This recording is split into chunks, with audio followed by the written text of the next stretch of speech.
Bienvenidos y bienvenidas a otro episodio. Este es un episodio segunda parte de el último que salió, porque como dije, no nos iba a dar un episodio, no nos iba a dar una hora para poder abordar todos los puntos que me encanta y que me emociona que vayamos a abordar con Itzel y que justamente nos dé el tiempo que merece cada parte, pero me hacían un comentario en la semana de que se presta mucho la introducción que dije como a romantizar tu historia de si ella pudo, yo pude, y que tampoco se trata de caer en eso, claro, sino se trata de visibilizar todo lo que ocurre y que como sociedad creemos conciencia de las barreras que ponemos sin darnos cuenta. Ya lo iremos abordando en este episodio o en esta parte del episodio. Por ejemplo, actitudes que has tenido que enfrentar de la sociedad, caras, comentarios, etcétera.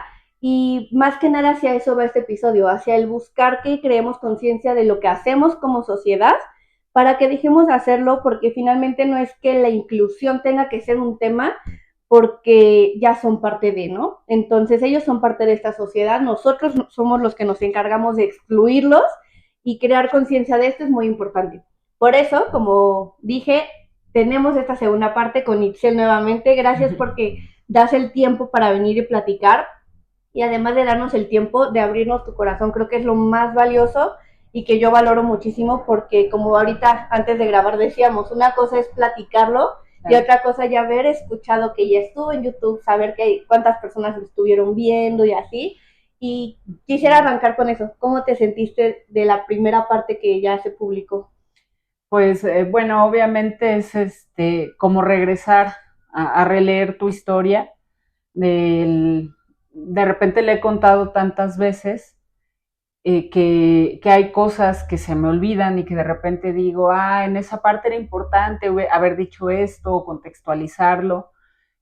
Comentaba que me llamaba la atención, sí, la forma en la que empecé incluso hablando de mí como desde lo profesional y que creo que también es como un mecanismo de autodefensa, porque obviamente en el proceso llegó un momento en que me desdibujé y que sí, aunque yo estaba consciente de mi lado, mi parte de mamá, el tratar de reencontrar a la persona que era antes, los sueños que tenía, para mí es como una reafirmación, ¿no? De, o sea, sí soy, pero también soy esto y también me costó trabajo ser eso otro, ¿no? ¿Y qué es lo que he escuchado mucho en podcast de personas, de mujeres que ya son mamás, que comparten que te pierdes un tiempo y eso es lo difícil, regresar a ti y que tú tienes muy clara esa postura, que sabes que en algún momento Julieta va a volar, Aura va a volar desde sus posibilidades, que también es de lo que quiero que hablemos. ¿Tú cómo ves el futuro de Aura? Pero más que nada para tú como mujer no perderte en ese lado, que porque también es otro punto que hablaremos, el tema de las parejas, que dicen que no es solo elegir, buscar, tú me corregirás o me dirás lo que piensas, al papá de tus hijos, sino la persona con la que quieres compartir la vida, porque los hijos no sé qué vivirán contigo 20, 25 años y después si todo siguió funcionando bien en la dinámica familiar, te quedas con esa persona. Sí. Entonces, ¿cómo es que funciona también? ¿Cómo es que tú lo has estado viendo? ¿Cómo lo viviste? Y que hablemos de esa revolución, de ese cambio. ¿Cómo transformó tu visión primero como mujer al tener una hija que te dijeron que tenía parálisis? Creo que en ese momento en lo que menos pensé fue como en mí. Primero creo que fue un duelo en el que me reclamé cosas. Lo primero que te preguntas es como, ¿por qué a mí? Y, y fue un proceso largo. A lo mejor ahora lo puedo narrar como muy sencillo. Lo decía yo hace una semana, fue el sentarme, decirme, este es lo que hay, qué es lo que vas a hacer con eso, cómo lo vas a transformar. Pero creo que además fue como la parte triste de que la gente que está a tu alrededor, aunque te quiera mucho, de repente no sabe cómo acompañarte. Y entonces eso me ha llevado a que cada uno de esos duelos terminaba resolviéndolos siempre en solitario, en un monólogo en el que yo solita me regañaba y a veces era muy esperanzador y a veces era muy fatalista y a veces era muy agresivo. Entonces llegó un punto en el que creo que lo intento, se vuelve un día a la vez, decir qué tanto puedo hacer, que a veces lo puedes hacer mejor. A veces sales con todo el ánimo de decir, hoy no me voy a enojar, hoy no me va a importar cómo nos ven, hoy no me va a importar que el médico me regañe, hoy no esto, y algo sucede y vale gorro y regresas fúrica o ya gritaste o ya hiciste, ¿no? Entonces, eh, poder ahora de repente prestarle el tiempo a Itzel me genera menos culpa de la que mucho tiempo lo hacía. Les decía la semana pasada, han sido batallas en las que de repente hasta subirme a la caminadora se volvía tortuoso. O sea, estaba en un momento en el que normalmente me desconectaba y lo disfrutaba y terminaba feliz, a correr cada paso sintiendo culpa porque yo decía, es que nos dejó la terapeuta esto de tarea, es que debería estar haciendo esto, es que podría estar sentada jugando con Julieta. Y de repente poco ayuda porque aunque ahora repetimos mucho no juzgamos la maternidad de otras, no juzgamos la manera de maternar de otras, la realidad es que todo el tiempo las conversaciones entre mamás, y yo las rehuyo, se vuelven un concurso de a ver quién, o sea, qué hijo hace más maravillas. Es que mi hijo es muy sociable, es que a mi hijo donde llega, o sea, su sonrisa, es que mi hijo ya habla 3 idiomas, es que es muy hábil con tal y cual. Y yo juro por Dios que no es porque la discapacidad me haya hecho entender otro chip de la maternidad. Nunca fui así. Yo siempre, y como lo dije la vez pasada, Julieta es maravillosa, no por ser mi hija, es por el ser humano que ella es. Ella resalta en ciertas cosas o no resalta por ser ella quien es.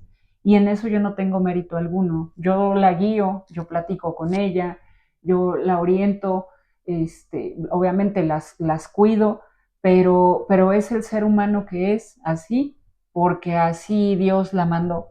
Y ahora igual, tiene sus complejidades, pero es quien es, y la parte que a mí me toca es acompañarla. Entonces, la Itzel mujer creo que de repente le dice a la Itzel mamá, o sea, sí, aquí modérate, ámalas, cuídalas, guíalas, aplaude las cosas que le salen bien, oriéntalas cuando no, pero es hasta aquí.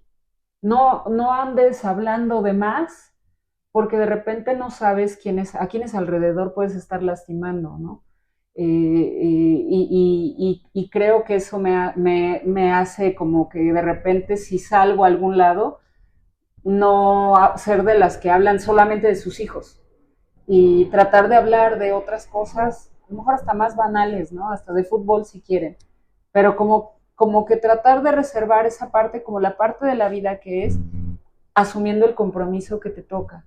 No, y como dices que quieras o no entra ese concurso, incluso entre maestros, entre psicólogos, te escuchas a otros y es como ese romperte de tu corazón de que te comparas, quieras o no, los egos, etcétera. Y ahorita que lo decías también he visto últimamente en redes sociales, por ejemplo, la comparativa de dos influencers, que tienen a sus bebés. Una pone mucho que no va a compartir si saca mucha leche o no, o produce mucha leche o no, porque no quiere que otras mujeres que no puedan lactar se sientan mal. Y en cambio, la otra influencer se la pasa compartiendo, miren mi banco de leche ya va así, estoy congelando con metal. Y cuando lo vi dije, o sea, no soy mamá y digo, cierto, o sea, qué fuerte puede ser simplemente ver una historia de decir, yo no puedo lactar, mi bebé no agarra mi pecho, mi bebé rechaza mi leche, ¿no? Entonces, lo que decías la otra vez, ¿qué tal que le dieron fórmula en el hospital? Entonces, sí se vuelve también todo un tema de la maternidad en contra las redes sociales, ¿no? ¿Tú has sentido o que has enfrentado más bien como en la sociedad, en tu familia, entre apoyos? ¿Cuáles crees que tuviste? ¿Cuáles crees que te faltaron haber tenido? Pues mi familia siempre ha estado presente. Nosotros no somos familia muégano, pero no significa que no nos adoremos y no estemos pendientes de dónde está cada uno. Creo que mis papás nos inculcaron mucho ese volar sabiendo exactamente de dónde venías, pero sin invadir en el proceso en el que cada uno fuera forjando su propia familia. Sin embargo, sí, sobre todo la ausencia que yo más resentí fue mi mamá. Mi mamá no llegó ni siquiera ya a mi boda, ella falleció meses antes. Es que nuestros pensamientos eran abismalmente distintos. Eso yo lo vi desde que anunciamos que nos íbamos a casar, cuando de repente una discusión por si estaba preparada para todo lo que iba a planchar, que vino de una ex concuña, desató toda una guerra campal en donde ella me decía que cuando ellos llegan con la camisa arrugada de la que piensan mal es de su mujer porque no lo cuida, y mi respuesta fue, bueno, pues mis papás me dieron una licenciatura en la aspiración de que yo fuera autosuficiente, que fuera independiente, y de decepcionarlos a ellos, a decepcionarla a ella, pues quedaban como muy claras mi perspectiva del futuro, ¿no? Entonces, obviamente en este proceso de la maternidad, aunque ella estaba, yo ahora entiendo que estaba por el amor a sus nietas, no porque me tuviera cariño a mí, pues es distinto porque, pues todo el tiempo te sientes torpe. También me faltaba más bien como ese espacio en donde yo pudiera echar a perder sola, aprenderlo sola, ¿no? Entonces, todo el tiempo estaba dentro de casa y demás. La maternidad de Aura fue distinta porque el solo tamaño de Aura asustaba. Entonces, quienes se atrevían a ir a visitar era desde el temor de cargarla, es que es muy pequeñita. Después las mismas neumonías pues nos provocaron, más bien decidimos que lo más conveniente era ese aislamiento.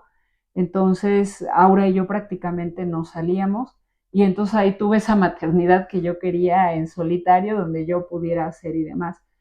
Y al principio podía ser bueno, pero después, te digo, empezó a convertirse en costumbre el que los monólogos, yo todo el tiempo hablando conmigo. Cuando llegaba a hablar con alguien generalmente era con los médicos y era porque Aura se había enfermado, o era con los terapeutas porque había algo que hacer. Desde ahí empecé a notar que hay mucha gente que te pregunta cómo estás, pero realmente lo hace por educación.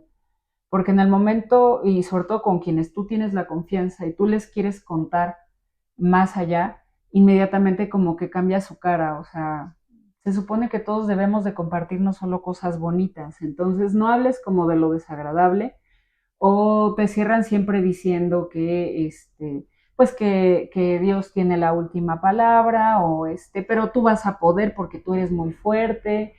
O de repente hasta el decir a algún amigo, amiga, oye, te extrañé, me hiciste falta, ay, pero es que tú eres fuerte y tú puedes con todo. ¿Qué se le puede decir a una persona que es, que siempre puede, ¿no? Entonces, pues yo sabía que tenía que poder.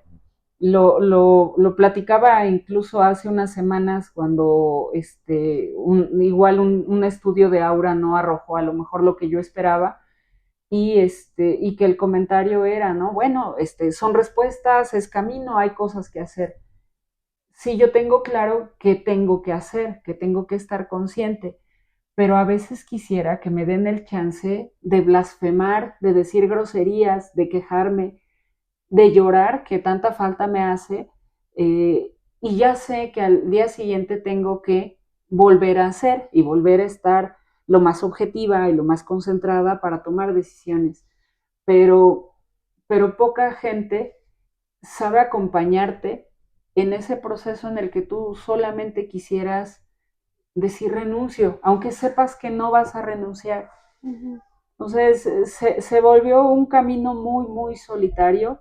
Mi ex esposo nunca estaba. Yo estaba segura que no estaba porque él me decía que eran comisiones, que tenía que hacer guardias en plena pandemia, que él tenía que hacer todo eso porque implicaba más dinero y que se necesitaba, porque pues, todos los gastos que había que cumplir y demás. Entonces, digo, yo estaba muy convencida en que pues cada quien estaba haciendo la parte que tocaba, y que sí, o sea, yo seguía dando clases en la FES, pero viajar desde Pachuca para una profesora que solo está por horas cada tercer día, pues dejaba mis ganancias todavía más cortas.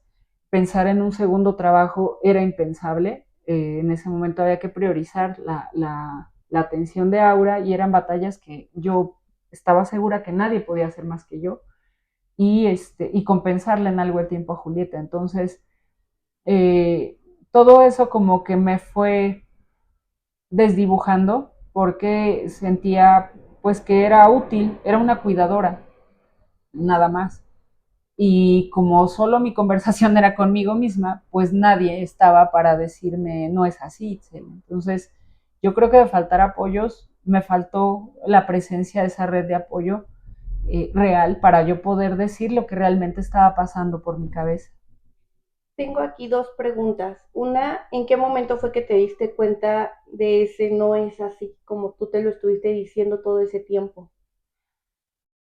Cuando me enfermo de hipertiroidismo, el poder decir ahorita que me enfermé de eso, digo, no fue así como de que un día me sentí mal y me dijeron esto es y encontraron la solución, sino que me enfermo de COVID. Yo para ese entonces solo viajaba para recoger mis recibos en la FES. Y en uno de esos viajes, con tan mala suerte que me contagio, y fue justo cuando me pusieron mi segunda dosis de la vacuna. Entonces, esto llevó a una discusión en la que yo más que recibir el te enfermaste, oye, tú, las hijas, fue una gritoniza en la que me habló de irresponsable mi ex esposo porque había llevado el bicho, que cómo me atreví a enfermarme, ¿no? Entonces, lo que siguió fue que me dejaron sola en la casa y se llevó a las niñas a casa de la abuelita, entonces, pues terminé de azotarme en la culpa porque efectivamente a los 4 días, Aura se enfermó y luego Julieta, ¿no? Entonces, ¿De COVID también? de COVID. Entonces, afortunadamente, digo, Aure y yo estuvimos muy mal, pero no llegamos al hospital ni nada. Entonces, a partir de ahí, yo empiezo a deteriorarme físicamente. Al mes corrí en Jicotepec, 42 kilómetros, acabé, pero en el último kilómetro y medio me vino la primera hipoglucemia. Digo, ya ahora sé que fue una hipoglucemia, yo nada más supe que me sentí mal y pensé que había seguido una mala estrategia o algo había pasado. Que quiero, perdón que te pause, especificar, o sea, por contexto familiar ubico que es una hipoglucemia, pero para la gente que lo escucha y no sabe qué es una hipoglucemia. Bajón de azúcar que me hizo sentir casi que me desmayaba y era la última subida, entonces me sentía yo tan débil que sentía que en cualquier momento iba a azotar, las piernas apenas si me respondían y pues de ahí no me sacó más que mi necedad porque yo decía, es 1 kilómetro, o sea, tengo que subir de todas formas.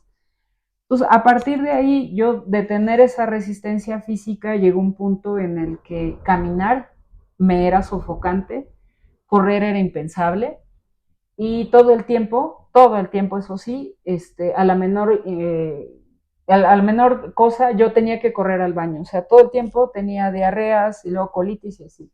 Entonces me vio el gastro, me dio tratamiento, no mejoré, me revisaron los pulmones, estuve con inhalador, no mejoré, hasta que en un punto, un día sentada en una cafetería sin hacer el menor esfuerzo, yo digo que gracias al reloj que no usaba antes, me doy cuenta que yo tenía una frecuencia cardíaca de 115 en completo estado de reposo. Le escribo a mi primo, le pregunto que cuál es la frecuencia cardíaca normal y él me decía, pues por tus rangos de deportista, así y así. Cuando le digo cuántos tenía, me dice, necesito que vengas al consultorio porque tengo que hacerte un holter. El holter es, te ponen unos parches en ciertas partes del pecho y las tienes que traer, bueno, en el caso del que él me pidió, por 24 horas, sin hacer actividad física. Y con eso monitorean, o el resultado que a él le dio es que yo estaba presentando taquicardias en reposo. Entonces, yo caigo en cuenta de que en cualquier punto, porque además había intentado otra carrera que no acabé, pude haberme infartado. Entonces me manda al cardiólogo, el cardiólogo me hace otro electrocardiograma y me dice efectivamente está presentando taquicardias, tómese este medicamento, si en una semana no mejora, se hace estos otros estudios. Y entonces les estoy hablando de un proceso de que yo empecé con el COVID en enero, para diciembre me diagnostican hipertiroidismo. Pero en ese proceso, o sea, ese año, estar enferma, o sea, con esto que les digo de la diarrea, las taquicardias, los sofocos y demás, las sudoraciones, o sea, porque había veces que así me escurría la piel, llevando a tu hija a terapias, haciendo la terapia física con ella, haciendo la terapia ocupacional con ella.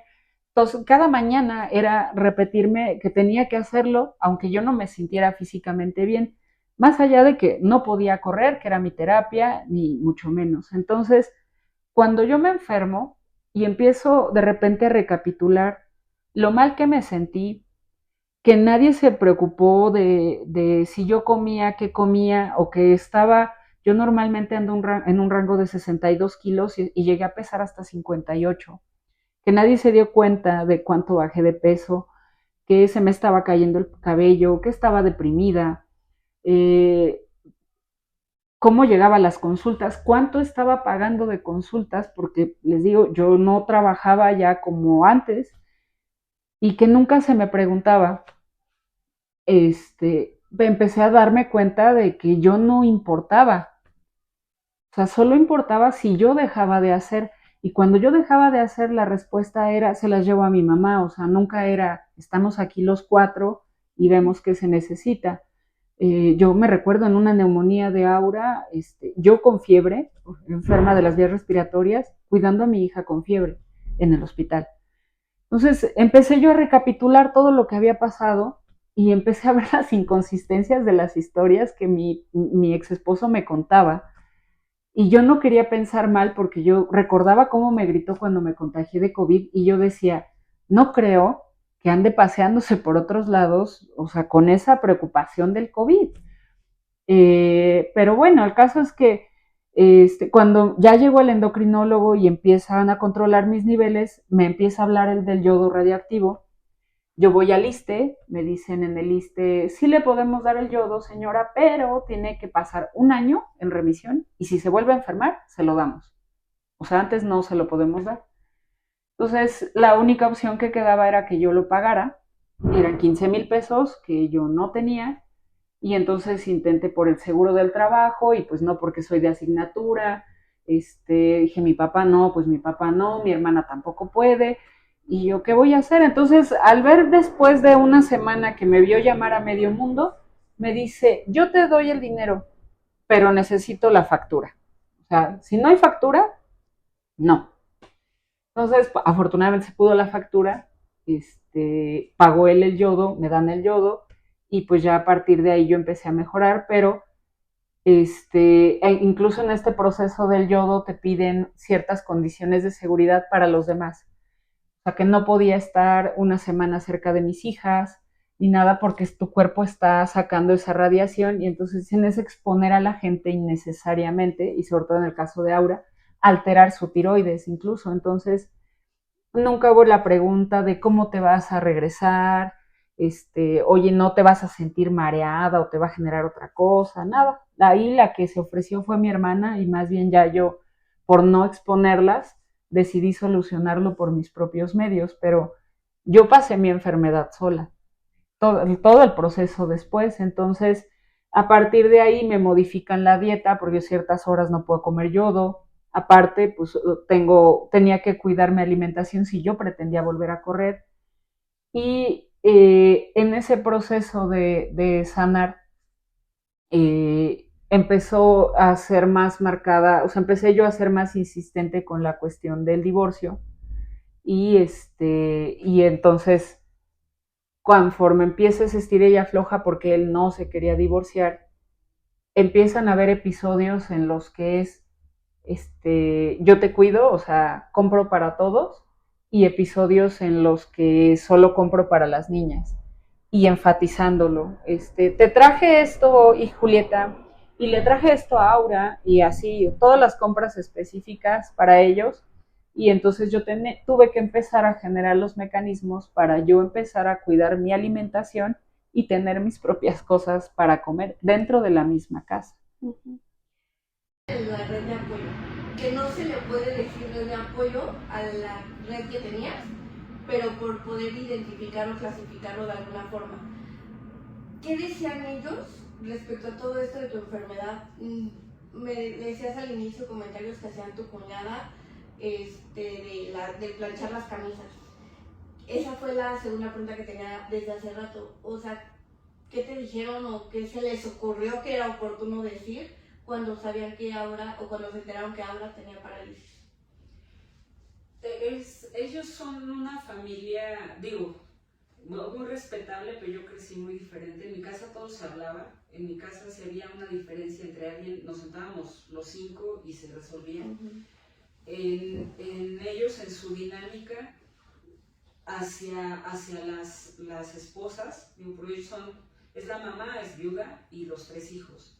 Entonces, yo entendí tarde que su familia para ellos eran siempre ellos 4. Las novias, esposas, pues éramos como el añadido y nunca te hacían sentir parte de, ¿no?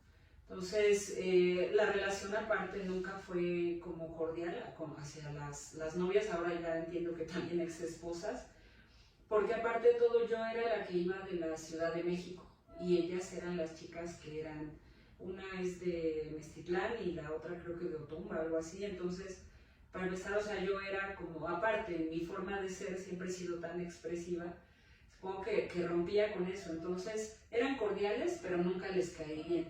De ahí que, por eso el comentario tan incisivo, que sabía que iba a despertar la ira en la señora, ¿no?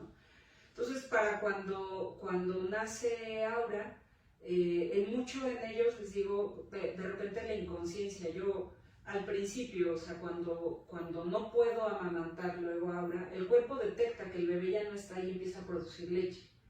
Entonces yo empecé obviamente con fiebres porque pues, era la primera vez que no tenía a mi bebé luego, y entonces se me empezaron a inflamar los senos y empecé no me dio mastitis esta vez, la infección es como una infección que se te da, a veces, por ejemplo con Julieta me pasó, porque como no la sabía yo pegar correctamente, sí me llegó a generar como heriditas y mi cuerpo reaccionó.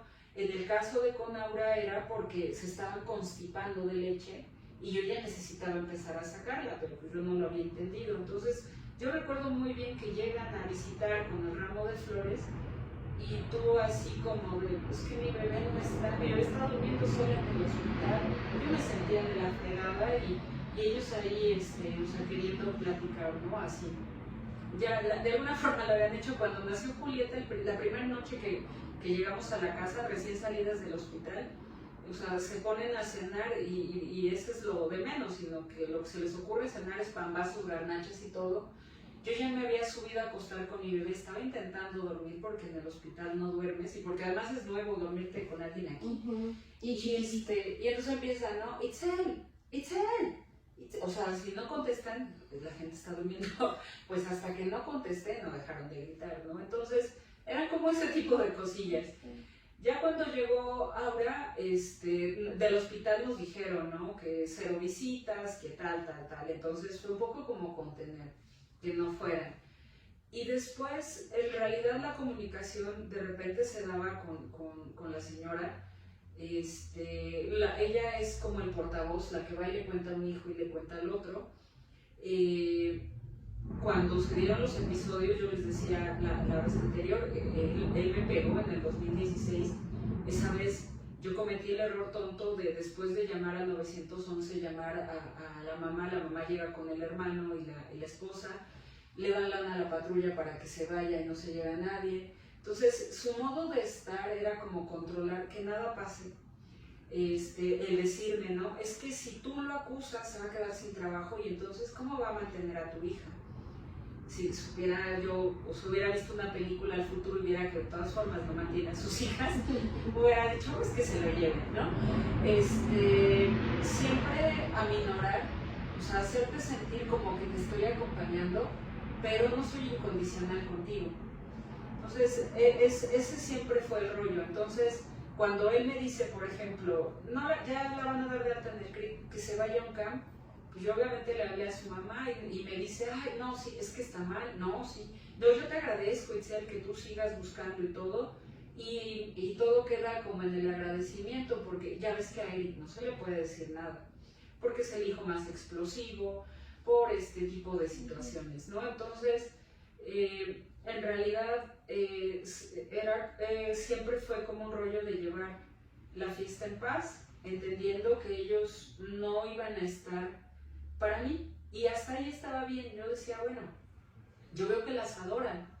El problema real fue ver lo que ha ocurrido a la postre, o sea, ya divorciados, en este proceso en el que tuvimos que salir de Pachuca nosotras solicitando una orden de restricción porque se da el divorcio, gracias a que me apoyé en el Instituto de la Mujer, porque él no se quería divorciar. Se había perdido ya un proceso, nosotros nos íbamos a divorciar desde enero del 2021, no se presentó a la audiencia, el abogado me mandó por un tubo porque dijo, o sea, es que se la pasan que es unilateral, no, bilateral, bueno, unilateral porque no firma, bueno, bilateral, y así, hasta que ya no me contestó, perdí dinero ahí. Cuando vuelvo yo a insistir con la cuestión del divorcio, me decía que sí, que él veía a los abogados y nunca vio nada, por eso tuve que hacerlo así. Y en esa confianza de ok, no nos entendimos, algo se fracturó la relación desde antes, no sé qué pasó como pareja, ya no vale la pena hablarlo, pero nuestro principal interés son ellas y su abuelita, sus tíos las adoran. Cuando se llega al instituto nos preguntan que si bilateral, él dice que sí, él pone el acuerdo, dice voy a depositar 6,000 y tantos pesos para alimentos, él dice en los primeros 10 días del mes lo tienes que depositar a esta cuenta, y él dice y yo voy a cubrir educación, terapias, vestido, tal. Y yo en esa confianza de las personas adultas que somos y de los padres volcados en sus hijas que somos, yo creí, porque yo dije, o sea, no las va a dejar desamparadas, no va a dejar desamparada a Aura. Se firma el acuerdo, se celebra la audiencia y para este punto él dice, no me salgo de la casa, pero el acuerdo dice una cosa, es mi casa, no me voy a salir. Y entonces empieza la violencia además de, yo no voy a comprar, no te voy a dar el dinero de la comida porque yo vivo aquí y yo hago las compras. Y empieza además a despegar más a Julieta. Voy a llevar a Julieta al cine, ¿por qué ahora no? Porque ahora se enferma. Voy a llevar a Julieta a tal cosa, ¿por qué ahora no? Porque hace mucho viento. Oye, esto, o sea, Aura pues no puede, ¿no? Entonces me llevo a Julieta. Y yo empiezo a pensar que pues yo estoy exagerando la situación, ¿no? O sea, que a lo mejor el problema es realmente mío. La respuesta de su mamá siempre es, pues es que no se le puede decir nada. Los hermanos igual, o sea, nunca se hicieron presentes. Y el mismo ritmo de la vida, que yo venía lunes, miércoles y viernes a dar clases, los martes y jueves estaba metida en la equinoterapia, en las demás terapias, hasta que llega un punto en el que me hablan de la escuela y me dicen que Julieta está presentando temas en cuanto a su conducta. Revisamos su libreta de educación socioemocional y vemos ahí situaciones que pues se pueden interpretar de distintas formas, pero que preocupan porque ella era una niña participativa, alegre, tal, y de repente es una niña que se frustra, que de repente les dice no quiero hablar con nadie, que de repente la contestación es no lo quiero hacer y mi papá dijo que no me pueden obligar, dice pero en actividades que ya se había comprometido con sus compañeros, y que empezaron a revisar videos porque todos los salones tenían cámaras y empiezan a ver que, por ejemplo, en las mañanas que las llevaba, dice, es que se siente el señor con Aura en las piernas y está beso todo el tiempo, dice, de una manera exagerada, me decía la directora, ¿no? Y para esto yo lo había encontrado unos días antes, él se aferraba a dormir en la recámara de las niñas. Según él decía, está la litera, yo me duermo arriba. El caso es que todo el tiempo amanecía en la cama de las niñas. Ya Julieta le había manifestado que les generaba calor y demás cosas, y él decía, o sea, porque incluso le decía, ¿no? Mi madrina, que es su otorrino, mi madrina dice que nos hace daño porque nos hace sudar y eso nos enferma. Tu madrina está loca. todos estaban locos, ¿no? Entonces, esa noche, después de lidiar con varias faringitis de Aura, yo ya la llevé con mi prima y le vio que era alergia y le empezó a atender como alergia y es cuando ella mejoró. Como él no se ocupaba de darle los medicamentos, llego yo tardísimo de esas veces que la autopista estaba hasta el full. Entonces llegué como casi a las 10 y dije, la medicina, porque si no se interrumpe el tratamiento. Entonces me meto a su cuarto con la lámpara del celular en la mano y la pipeta. Cuando me intento acercar, veo que tiene su celular prendido y pensé que estaba despierto. Y cuando me acerco a darle la pipeta a Aura, veo que era pornografía. Y mujeres, ¿no? Así. Y entonces ya se hace así, entiendo que se quedó dormido y la imagen se quedó pasmada. Entonces me dicen los abogados, no grabó, y yo, pues no, es que yo no entré a espiarlo, yo entré a la medicina y pues como traía la lámpara, pues obviamente lo desperté. Y entonces me dicen, mire, entre lo que le dijeron en la escuela y esto, yo creo que podemos lograr la orden de restricción.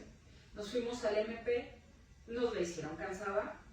Yo creo que si yo hubiera ido sin abogados, no hubiera logrado nada a ese punto, porque obviamente ellos supieron cómo negociarlo, sobre todo marcando, ya golpeó una vez a la señora, está haciendo las evidencias de violencia económica, yo en ese momento no sabía que había violencia vicaria, y esta situación, o sea, ¿qué te esperas? ¿A qué quieren exponer a las niñas, no? Entonces, nos dieron la restricción por 2 meses, nos dijeron que ese día iban a ir a notificarlo, y sí me dijeron, señora, lo único que estamos ganando es que ustedes puedan salir de su casa tranquilas, porque efectivamente, como la casa está a nombre del señor, dice, bueno, como no es propiedad suya, pues, él va a poder regresar. Entonces, yo así lo entendí y dije, pues nos salimos. Yo para ese momento estaba segura, porque él me lo había dicho, que la casa estaba a nombre de su mamá. Hasta que empezamos la mudanza, me di cuenta que la casa estaba a nombre de él. El auto estaba a nombre de su hermano, porque su hermano se lo vendió. Me dijo que ya se lo había liquidado. Y ahí entendí por qué nunca quiso pedir la placa con la imagen de discapacidad, porque el auto seguía a nombre de su hermano. Y a esto, hablando de la familia, es porque ellos cambian de nombres las propiedades en la intención de que cuando hubiera situaciones como esta de un divorcio, las esposas no pudiéramos reclamar. O sea, ellos todo el tiempo están cuidando su patrimonio, el de ellos como familia, que no te quiten y demás, ¿no? Tienen el historial de que el hermano igual le embarazó a la muchacha muy jovencita, bueno, terminando la carrera, y él lo que peleaba después no era el tiempo de convivencia con su hijo, sino que le bajaran la pensión, porque ella sí se fue directo a que le hicieran descuento vía nómina. Entonces ahí es cuando me empiezo a dar cuenta, ¿no? Ya hasta ese punto dije, bueno, pero van a estar para ellas, ¿no? Al momento que salimos, nosotros de la Ciudad de México, él empieza a depositar cantidades así sin sentido, 1,500 pesos, 1,800, tal. Y poco a poco lo fue haciendo menos. Después, cuando le notifican en nuestro nuevo domicilio, nunca intentó volver a verlas. Y yo le escribí para decir, mira, hay tales opciones de escuelas, tal. Su respuesta siempre fue nula a la fecha. A la fecha sigue haciendo depósitos a su humor de 1,550, 1,600, así no varía la cantidad.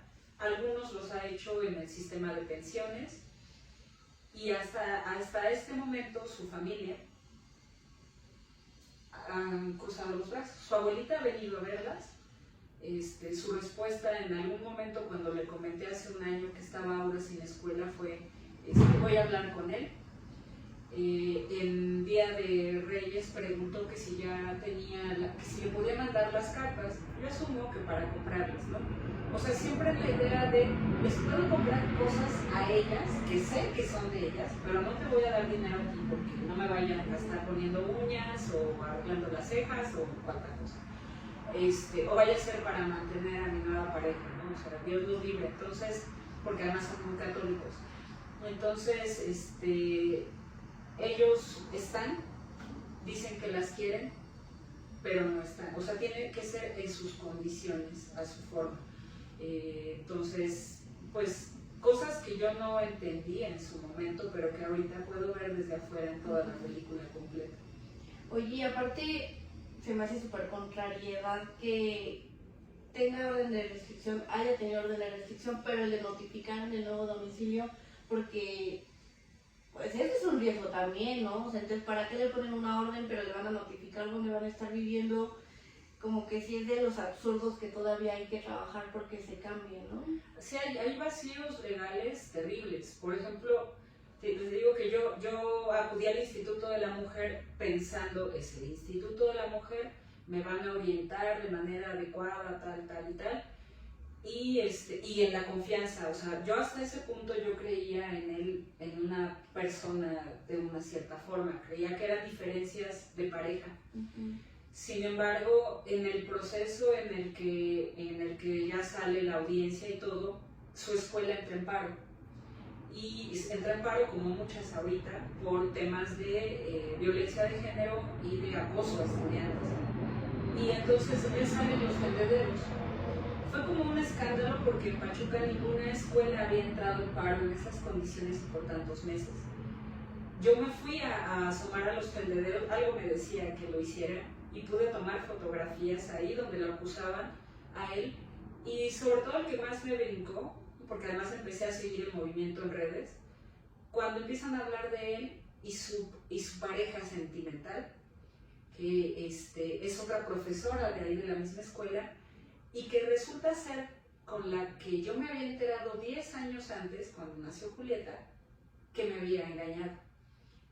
Yo en algún punto me di la oportunidad de hablar con ella porque yo quería entender en aquellos años cuando Julieta, y ella me pintó una historia en la que Eric le mintió y le dijo que él estaba desesperado por divorciarse y yo nunca había querido y tal, y yo todavía tan ciega, o sea, y tan apanicada de mamá primeriza, como que dije, o sea, lo que siempre uno dice, la loca es ella, ¿no? O sea, ella se inventó una historia y tal cual.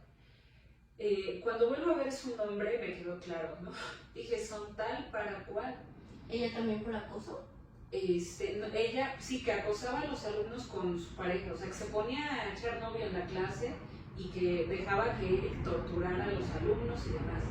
En el caso de él, si lo buscan en misprofesores.com, tiene denuncias de alumnos desde por ahí del 2008. O sea, los alumnos en este caso entiendo que lo que hace es como hostigarlos, porque hay chicos que también manifiestan, dice, es que lo único que quiere es echarse a las alumnas. Y entonces empiezas a ver el tamaño grotesco de la situación. Yo en febrero del año pasado, y me acuerdo que le pedí a su mamá reunirnos, y le comenté todo lo que había descubierto, y entonces yo le dije, esto se va a poner complicado porque su hijo no se quiere salir de casa, yo tengo que proteger a mis hijas, ahora ya la van a dar de alta del Teletón, yo necesito ver qué sigue, en Pachuca ya no hay. Por otro lado, le digo, en mi caso, a nivel económico, ya me es incosteable venir hasta acá y regresarme. Entonces, yo para tener control de la situación necesito regresarme cerca de mi centro de trabajo. Entonces, sumado a todo lo demás, o sea, yo estaba aguantando aquí por no alejar a mis hijas de su papá. Pero ya para cuando me hablan de la escuela de Julieta y me dicen la situación, incluso me dicen, señora, si veíamos que usted no iba a hacer nada, nosotros íbamos a denunciar. Entonces, pues finalmente eso que hice, que yo me sentía como culpable, al momento que además llegan a sacarlo del domicilio, él todavía, o sea, diciéndome, ¿y ahora qué inventaste, pinche loca? Y que no sé qué. Y me dice Julieta, porque la senté aquí, porque él se quería, llegan los policías, le digo, te hablan, va, les escucha lo que le dicen, sí, ahorita salgo, y se regresa y se sienta a jugar en la mesa, iban a jugar a no sé qué, un juego de mesa. Y entonces fui por las niñas y le dije, te están esperando. Pues ya las senté ahí en el sillón. Entonces Julieta agarra su teléfono, tenía un teléfono que usábamos para entretener ahora en las terapias, y yo la veo que está ahí enseñándole el video. Cuando ya se llevan al papá, yo pensé que iba a ser una escena de llanto y cosas, y Julieta bien feliz, somos libres. Y me dice, ¿sabes para qué te quería el teléfono? Porque estaba grabando, por si mi papá hacía algo. Entonces fue como una transformación de mi hija. ¿Cuántos años tenía? Tenía 8 años. Y me dice, ¿me puedes grabar? Porque le dije, mañana te van a preguntar, hija, tenemos que ir nos van a entrevistar psicólogas, así. Voy a apuntar para que no se me olvide. Mi papá me hizo esto, mi papá me obligaba a tal. Grábame porque no quiero que se me olvide. Entonces le enseñé el video a los abogados y me dice, guárdalo, pero dice, el problema con su hija es que es tan elocuente que parece que la puso a ensayar. Porque eso tiene Julieta, y más, a lo mejor ahora a sus 10 es más entendible, pero a los 8 de repente sí te brincaba ese nivel de madurez que tristemente alcanzó tan pronto por todo. Entonces, hasta ese punto yo entendía que ella estaba enojada con él porque pues no respetaba sus decisiones, porque si por ejemplo, como todo niño que sale de la escuela y le preguntas ¿cómo te fue? Y te contesta así, y de repente te hablan mucho, pues de repente ella, si no le contaba, él empezaba a decirle, a ser grosero, es que si tú no me cuentas, yo no te cuento. Por eso te digo que si no hablamos de nuestras cosas, en algún momento yo voy a hacer otra familia y me voy a olvidar de ti. O empezar a decir, es que no me saludaste igual que tu mamá, es que no corriste a saludarme cuando llegué. Y le dejaba de hablar, o sea, le aplicaba el te dejo de hablar como si fueran de la misma edad, ¿no? Como problemas de niños. Entonces, todo eso a ella la iba hiriendo. Para esto yo ya la había empezado a llevar a terapia y ya la habían diagnosticado con un cuadro de ansiedad. A los 8 años. Entonces, pues sí, obviamente yo consideraba que era eso, era la forma en la que se había segregado la familia, porque parecía que eran Eric y Julieta, Itzel y Aura, siempre, ¿no? Entonces, todas las cosas que yo no podía hacer con ella, que cada vez además cuando yo regresaba del trabajo, ella llegaba lo más tarde posible con ellas ya dormidas como para que no me vieran. Y en las mañanas, que antes desayunábamos juntos, se las llevaba antes también, que así, ya desayunó Aura, vamos, ¿no? Entonces, así. Entonces sale y empezamos a cambiar nuestra dinámica y demás, para que hace 4 meses, un día que la abuelita dijo que la quería invitar a desayunar porque Julieta le había dicho que sí iba, Julieta tiene otro cuadro de ansiedad y entonces yo me agobio porque digo, ¿por qué no quieres ver a tu tío? ¿Qué te hicieron o qué? Es que no sé, mamá, no sé qué me pasa. Entonces empezó a llorar, le dije, hazle videollamada a tu abuelita y explícale cómo te sientes, porque además te ponen en estos vacíos legales de que se termina la orden de restricción y si él habla y dice que quiere verlas, yo no tengo cómo negárselas porque estaría incurriendo en un delito. Me siento inútil para poderla proteger. Entonces le digo a Julieta, si yo le digo de mi voz, van a pensar que yo te estoy negando. Entonces, perdón, no es que te quiera obligar, pero necesito, hija. Entonces ya le dijo que, o sea, que sí viniera a verla, pero que no quería salir con ellos. Entonces, ya cuando se calma, empieza a llorar, ya estuve ahí con ella, y me dices que hay muchas cosas que no te he contado. Y uno, como mamá en esta situación, ya vives como en un estado de alarma así, porque dices, has encontrado tanta porquería que ya no sabes si puedes salir más. Y entonces me dices que tenía años, mamá, que yo ya conocía a la novia de mi papá.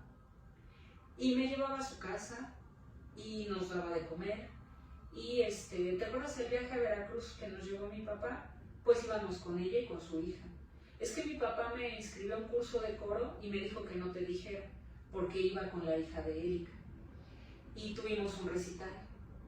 Y cuando tú pensabas que veníamos de casa de mi abuelita y que llegamos tarde y todo, veníamos de casa de ella. Y así, y es que Erika me decía que tú estabas loca, Y es que si mi papá no estaba y nos dejaba solo con ella, o sea, aparte todo se las dejaba cuidar a ella, pues no nos trataba tan bien. Y es que yo la tenía que abrazar eso, porque si no mi papá me reclamaba. Y ahora, pues ahora la llevaba a veces, pero casi. ¿Y cuando no la llevaba? A veces porque andaba conmigo en las terapias. Y acá de las cosas que empiezan a darte entre risa y no sé qué, el CRIP estaba aquí.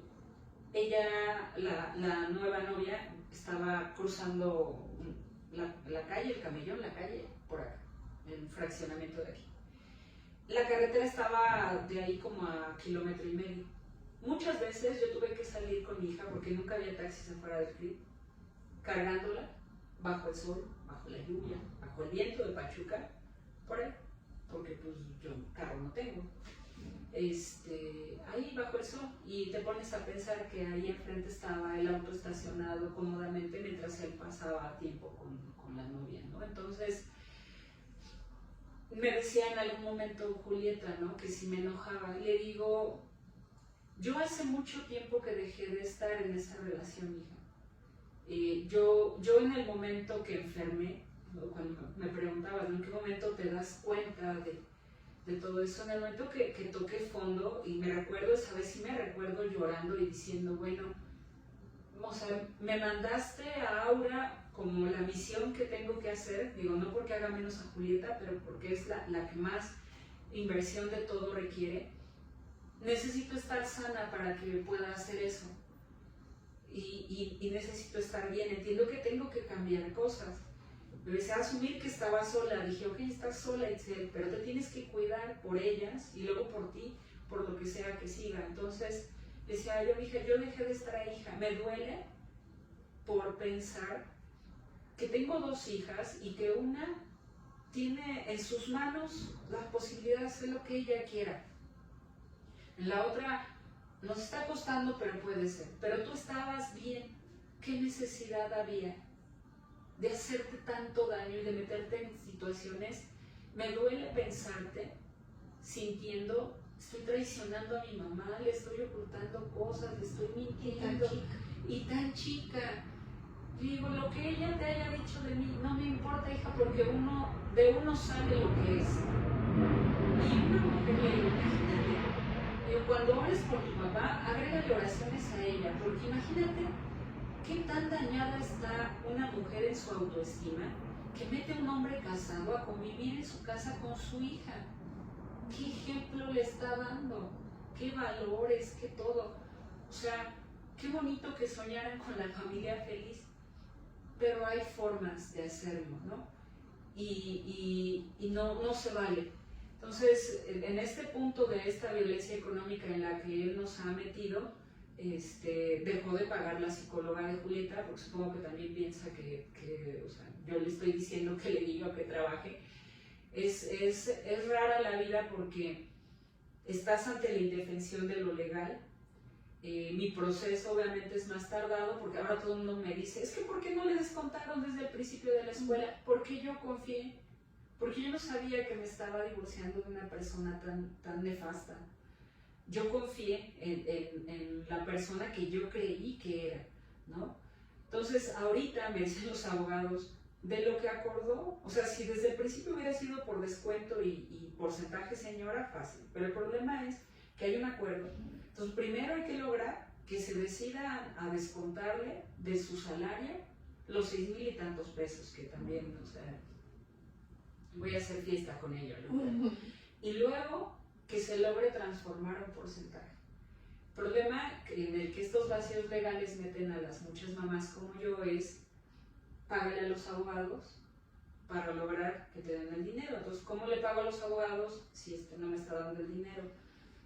Y te empiezas a barajar, ¿no? Entonces, en ese proceso, hace un año, o sea, ahorita yo puedo voltear hace un año y decir, Diosito no nos ha abandonado y estoy haciendo las cosas bien porque las puertas se abren, pero en algún punto a Julieta me la aceptaron de fiado en la escuela. O sea, me he tocado puertas y he tocado gente de verdad hermosa. O sea, de que yo llegué y les dije, tengo para la inscripción, pero no tengo para la colegiatura. no se preocupe, luego vemos. Y entonces era el que les iba dando en abonos. Escuela particular. Porque yo no me imaginaba a mi pachuqueña en una escuela pública en la Ciudad de México, la verdad, y con todo el historial que traía, dije, yo no quiero aumentar sus penas, ¿no? Con Alda, yo le expuse la situación a la que creí que era la que tomaba las decisiones, me dijo, sí, me firma un vale, mamita, y en cuanto tenga claridad usted me dice cómo va depositando. Okay. Para esto él retuvo su tarjeta de discapacidad. A los 15 días, la directora, resulta que la directora era otra, me manda a hablar muy agresiva, o sea, me empezó a hablar así como de casi, usted quiere de fiado y que no sé qué, no puedo tener a la niña si no paga y tal. Yo no quise hablar por no comprometer a la persona con la que había tenido yo todo el contacto todo ese tiempo. Entonces, la desinvitaron a la Mañanita Mexicana. Y me acuerdo que ese día cuando fui a Bienestar, además me dicen que ahora ni siquiera aparecía en el sistema. Entonces no solo la tarjeta estaba retenida por el papá, sino que aparentemente ni siquiera estaba inscrita. Entonces me acuerdo que venía yo de regreso y me cae el 20 que era aniversario luctuoso de mi mamá. Y vi unas flores y dije, no tengo dinero, pero yo le voy a comprar sus flores a mi mamá. Y llegué y se las puse, y de esas pocas veces que logré llorar, y le dije, ma, es que yo no sé qué estoy haciendo. A lo mejor, o sea, te lavan a tal punto el cerebro, vienes de una violencia tal que dudas de todo lo que haces, y si piensas, soy exagerada, estoy loca, traje a mis hijas a esto, ¿cómo le voy a hacer? O sea, ¿qué hago? Mi mamá siempre decía, mis días malos son míos. Y te puedes permitir estar muy mal un día. Rompe, grita, rasga. Pero al día siguiente, mamacita, te levantas y ves qué haces. Y en la mañana siguiente, de repente así, como el foco que se prende, le digo a mi pareja, yo me acuerdo que tú me dijiste que tenías una compañera que trabaja en Bienestar. ¿Sí? Porque para esto ni le había querido contar yo nada, ¿no? Y le digo, me dicen que ahora no está en el sistema, pero ¿cómo pude cancelar la tarjeta? O sea, denunciarla como robada, y no está. Déjame hablar. Me marca el poco rato en el trabajo y me dice que te vayas a la sucursal tal, ¿traes los papeles? Sí. Llego, una viejita muy amable, y yo le empiezo a contar toda mi vida. Dice, no se preocupe, él me pasa la ventanilla, le doy el papel del número que me dieron, todo porque yo no tenía ni número de tarjeta. Y me dice la señorita en la ventanilla, tiene 21,000 pesos, ¿quiere retirar todo? Y yo sí. ¿Sí puedo? Sí. Ya en el camino, me acuerdo que le hablo a María Angie, le platico todo lo que pasó, y me dice, tráeme a mi niña. Obviamente yo nunca contemplé regresar con la señora esa en la otra institución. La otra institución. Le dije, tengo para pagar lo que quiere, pero no me gustó la forma. Sí, no. Y sobre todo el no entender, y justo ayer veía una historia de una mamá que está pasando problemas así en Azcapotzalco. Yo no puedo entender que no seamos empáticos ante un sistema que no protege realmente a las infancias, estos juicios tardados, de repente pocos abogados que realmente quieran ayudarte, ante tanta opacidad, y que ya no digamos entre personas, entre mujeres, no podamos entender, no queramos ayudar, que al menos tengamos el tacto.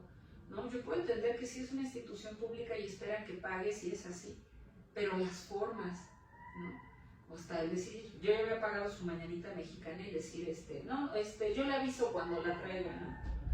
Entonces, Diosito tenía trazado el camino porque ahora en este año ha avanzado lo que en muchos años no. Y porque yo, o sea, se lo digo siempre a María y cuando yo le pregunto algo respecto a ella, tú la conoces tanto como yo porque la has visto desde que ahora no era un chiquito ahí que apenas se sostenía sentado, ¿no? Entonces dije, no nos queda la vuelta, pero no va a estar en mejores manos que con ella, y por eso tenía que ser así. Pero vives, o sea, yo ahorita vivo en la angustia de lo que va a suceder con Aura, el ayudar a Julieta a que termine de sanar, a que pueda sentir yo la tranquilidad de que va a poder relacionarse de una manera sana, al prepararla para ese momento que es el que ella más teme, en el que diga, tu papá habla y dice que quiere verte, ¿no? Ella no quiere. Y que digo yo, ¿cómo es? O sea, él no quiere pagar las terapias y no entiende que lo que yo estoy tratando es de que ella sane su relación con él, porque finalmente es su papá. Entonces, tengo que arreglar lo que yo ni siquiera rompí, hacer milagros en lo económico y mantenerme emocionalmente estable para no ser la mamá colérica o la mamá que vuelque ese enojo que pudo haber sentido por su expareja o esos rencores que hayan, y eso que te piden de repente en las redes sociales, ¿no? Esa crianza respetuosa que uno dice, ¿cómo rayos se hace cuando la vida te está dando una revolcada bien padre y esperan que lo único que tengas que compartir sean noticias bonitas y seas una mamá presente y todo, ante tantas formas de violencia?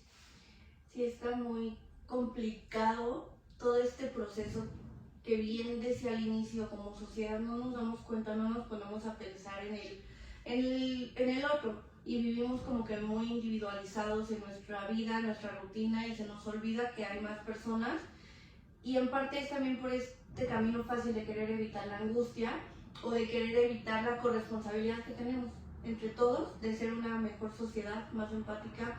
Y mencionabas ahorita, aparte de cómo ves a Aura en el presente, un poco hacia el futuro, cómo es que vas visibilizando este momento, por ejemplo, ojalá falten muchos años, pero cuando tú mueras, ¿cómo lo has abordado con Julieta?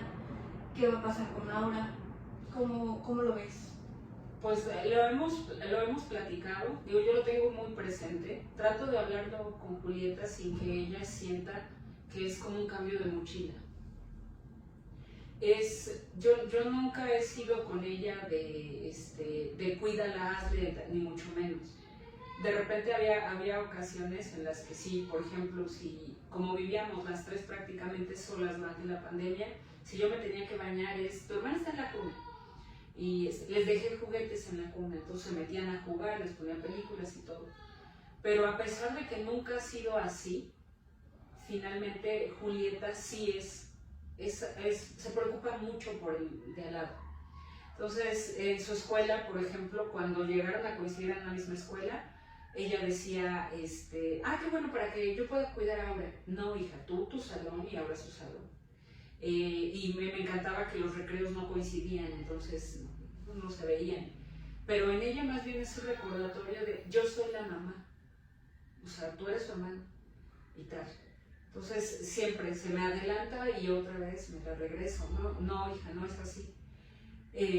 Pero pues le hago consciente que, por ejemplo, en términos de que si en el juicio ella insiste que cuando haya una audiencia, ella quiere que la escuchen. Y le digo, sí, pero y desde la responsabilidad, hija, de que eres la voz, hasta el momento eres la voz de ambas, ¿no? O sea, qué maravilla si ahora nos sorprende un día y le bromeo porque le digo, hija, si ves que en el juicio vamos perdiendo, es el momento, o sea, habla por favor, porque estoy segura que tú sabes más cosas que nosotras dos juntas, ¿no? Pero bueno, trato de entreponérselos entre broma y hacerla consciente.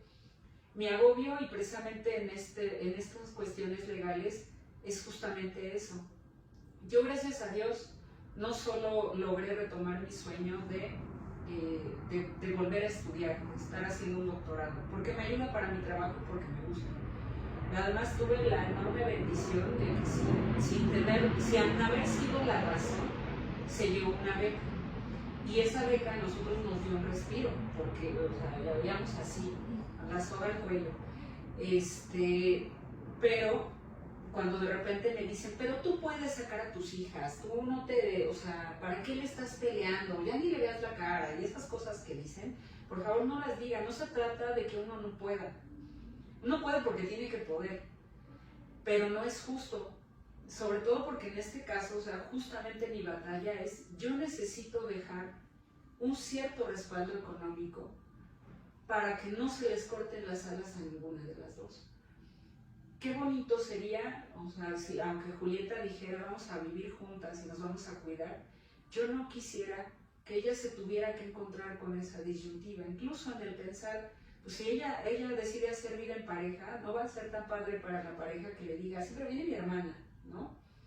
Entonces, esa independencia, desafortunadamente el mundo funciona a través del dinero. Si necesita un cuidador, el don de vivir, cuestiones que ella necesite, si es que no puede desempeñarse laboralmente, obtener sus propios ingresos, que ellas sepan que está ese colchón para ellas, de dónde tomar.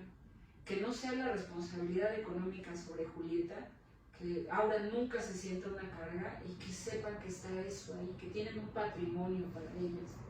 Entonces, yo no vislumbro, no me puedo imaginar el futuro, porque la otra cuestión es que con Aura, aunque hablamos de discapacidad y aunque para mucha gente es mucho más clara que para mí, digo, porque yo la veo paradita y yo la veo como cualquier niña, hasta que se empieza a mover y digo, tiene el tema del equilibrio, cositas, pero esos rasgos, no sé si mi amor de madre me impide verlo, pero me queda claro que mucha gente sí lo ve, entonces se le nota. Pero no tengo un diagnóstico. O sea, el CRIC le puso parálisis cerebral, pero en algún punto me preguntaba incluso Mariangi, ¿hay un diagnóstico clínico? Pues no, o sea, fue de platicada y ahí lo pusieron y aparece así en todos lados. Yo en algún punto pensé autismo, yo pensaba que además se le había marcado más con toda la crisis familiar, pero sin embargo, y ella es la especialista, me dice, ¿autismo? No, Aura no es autista. Dice, yo más bien veo un tema de déficit de atención e hiperactividad. Pero el caso es que no hay así algo que diga, Aura encajonó aquí. Y no es que me encanten las etiquetas, pero las etiquetas de alguna forma te empiezan a permitir imaginar un panorama futuro. Ah, esto es lo que va a necesitar, esto es lo que le va a hacer falta, tal. Entonces, en este rollo de un día a la vez, yo simplemente me voy concretando en seguir avanzando en las cosas que le van a garantizar su independencia, que pueda comer sola, que si ya avanzamos porque ya te lleva jalando al baño, que ella te señala más cosas, te dice qué quiere, pero es esa opacidad respecto a su diagnóstico, que es la otra cosa en la que estoy trabajando, todavía no me permite saber hasta qué punto ella va a poder tener una vida lo más cercana a la normalidad, lo más independiente posible. De ahí, pues cuando me gusta, o sea, lo que me gusta imaginar de ella en el futuro, yo me imagino que ella va a ser trepaceros como su mamá, que le va a gustar correr porque le gusta eso, andar viendo de dónde se trepa y ya se mueve, ¿no? Entonces, me acuerdo cómo se sentaba fascinada y de repente dejaba de ver la película y se me quedaba viendo las piernas mientras yo corría en la caminadora. Entonces, le digo, tú te vas a dedicar al deporte de alto riesgo, hija. Nada más, no al buceo, porque eso sí me recalcaron en el 20 de noviembre. Su conducto no cerró al 100%, pero al nivel que quedó abierto ya no es candidata a cerrarlo. Le va a dañar más la cirugía que tratar de cerrarlo. Dice, pero mientras ella no decida bucear, su hija va a tener una vida normal. Entonces le digo, a lo que quieras, menos al buceo. Ese es tu límite. Sí. El límite es el fondo del mar. Exacto. Suena muy romántico, pero Sí. se me ocurre ahorita, como justo por lo del buceo. Sí. Pero qué valioso y gracias por esto que dices, porque aparte una persona me decía del podcast que le gusta que les pregunto las cosas como son, que no quiero llevarlos con pincitas de ¿qué va a pasar? No sé cómo te lo preguntes, ni siquiera me imagino preguntándotelo de pincitas, claro. Porque pues es algo que duele, me imagino, es fuerte, pero se tiene que pensar en algún momento, y más cuando hay requerimientos de apoyos específicos, ¿no? Que no hay un lenguaje verbal, por ejemplo, etcétera. Entonces, pues gracias porque compartes tu respuesta y creo que esto también le da más apertura a que se hable de esas cosas, del futuro de las personas con discapacidad, porque creo que decíamos en la primera parte, hay muchos lugares para niños, pero ¿y los lugares para adolescentes, adultos jóvenes y adultos mayores con discapacidad dónde están? O sea, siguen su vida ellos, siguen creciendo, ¿no? Claro. ¿Qué mensaje te gustaría darle para ir cerrando a las familias que estén pasando por algo similar a lo que pasaste? Que estén pasando por un proceso de encontrar ese diagnóstico, de encontrarse como mamá, de encontrarse como mujer, como familia. ¿Qué te gustaría o crees que te hubiera gustado a ti escuchar y recibir en ese momento? Yo creo que a mí lo que más me gustaría es que hablemos las cosas. Yo escucho mucho, y sobre todo porque a mí mi desahogo se volvió las redes sociales, porque les digo que muchos años no hablé con adultos y era la única forma, contar mi día a día o decir lo que me pasaba. Y de repente no falta que lees por ahí el que a nadie le interesan tus problemas, ¿no? O sea, ¿para qué los andas contando en redes sociales? Yo pienso al revés, yo pienso que tenemos que hablar las cosas. Hablemos de lo incómodo, no se encierren, no nos hace bien encerrarnos, nos enferma, nos amarga. Y entre más nos atrevamos a salir y a mostrar esa incomodidad, más normal va a ser. Por ejemplo, pensaba ahorita, yo no puedo resolver, como muchas mamás se vieron esta semana, que no hay curso de verano y no hay clases, yo no puedo decir, los llevo a mi trabajo, al fin que doy clases. Puedo llevarme a Julieta y es fácil, y esto entre comillas, porque todo el tiempo pregunta. Pero no puedo llevar a Aura, porque se tira en el piso, porque quiere echarse a correr, porque si la película ya le aburrió después de que le puse la tableta, empieza a gritar, o a lo mejor mis alumnos dibujan, entonces me endroga con un plano, no sé. Sin embargo, si yo me atrevo, los alumnos van a tomar conciencia de la otra maternidad. Si yo lo menciono, aunque los compañeros no esperen que les conteste cuando me preguntan cómo estás y les digo, pues no muy bien, y les digo por qué, a lo mejor van a pensar 2 veces antes de hacer preguntas por mero compromiso, ¿no?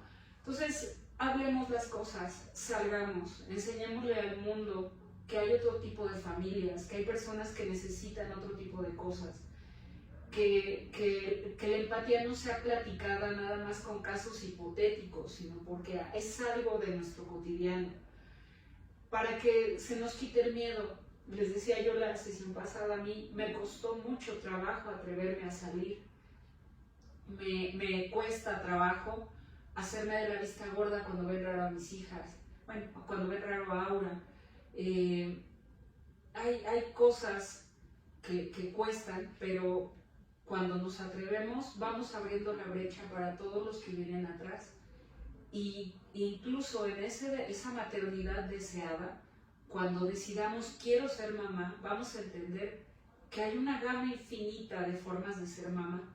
No nada más esa que nos venden así idealizada y todo, para que también los hombres se sensibilicen y entiendan que uno cambia, que la maternidad te cambia, que los hijos te demandan, te requieren, y que uno va a empezar a soltar muchas cosas si ellos se hacen presentes, si valoran todo lo que se transforma a partir de esa maternidad. Y cuando la maternidad se te presenta con un paquete extra, entender su manera de ser presentes, de involucrarse. Hay muchas cosas que tienen que cambiar, pero no van a cambiar si no salimos, si no nos hacemos presentes. Si no lo hablamos, me gusta y quiero hacer énfasis en cómo dijiste, hablemos de lo incómodo, pero quiero sumarle, hablemos de lo incómodo y de lo real. Sí. Porque lo incómodo es real, claro. Y está. Y no por romantizarlo, pero también que sería en la vida si no estuviera eso. Claro. Porque no nos forjaría, no nos enseñarían cosas, ¿no? Entonces, qué valioso esto último que mencionas y que me gustaría que de verdad, pues, las personas nos comenten de qué temas incómodos se han cerrado a hablar, pero creen que quieren hablar y que justamente vean este espacio como es ese lugar para poderlo hacer, poder hablar de esas cosas que no se hablan, se deberían de estar hablando porque pues debimos haber empezado ayer a hablar de todo esto y que lo sigan compartiendo, porque compartirlo da pie a que más personas lo escuchen, a que movamos esas vibras, esas fibras de hay que hablarlo, oye, este tema existe, esta maternidad no es solo maternidad de un hijo o hija sin discapacidad. ¿Qué pasa? Lo que decíamos la vez pasada, ¿qué pasa si nuestro hijo viene con síndrome de Down? ¿Qué pasa si a los 2 años le diagnostican que tiene autismo? ¿Qué pasa si adquiere una parálisis? Porque no es solo que nazcan con parálisis, la pueden adquirir, incluso lo vimos, mi mamá me puso una película hace poco que se llama, se me fue ahorita el nombre de la película, pero que el niño tiene 8 años, es deportista y de pronto empieza con dolor de cabeza, hasta que se dan cuenta que adquiere una parálisis. Entonces, que no se nos olvide que la discapacidad es algo que existe, algo a lo que todos estamos, no quiero decir expuestos, pero sí, pues tenemos la puerta que puede estar cerrada, puede estar entreabierta, pero ahí está, y que no se nos olvide eso, ¿no? Como sociedad. Gracias por habernos acompañado en este podcast en 2 episodios. Gracias por haber abierto tu corazón, más que nada, por abrir la conversación, por todo lo que nos compartiste y pues que sea el inicio de más cosas que podamos compartir con la sociedad. Sí, claro, pues muchas gracias y si se tomaron el tiempo de escucharme todo lo que dije, gracias por la paciencia. Ojalá y algo de lo que yo dije, al menos que nos haga sentir acompañados, ¿no? Menos solos en este transitar. Sí, justamente nadie está solo, creo que siempre va a haber una mano dispuesta a, y en esto ya un poco de cierre de paréntesis, que no se olviden de suscribirse para que puedan seguir existiendo este tipo de episodios, este tipo de conversaciones, porque si no se suscriben es justamente como mantener esa puerta con tela encima, cerrada, candados, todo. O sea, es invisibilizar algo que no se puede invisibilizar, que tiene que ya comenzarse a ver como algo que a todos nos puede pasar, que todos podemos llegar a vivir. Entonces suscríbanse, comenten y compartan para que tengamos más episodios. Y nos vemos en el próximo episodio y muchas gracias.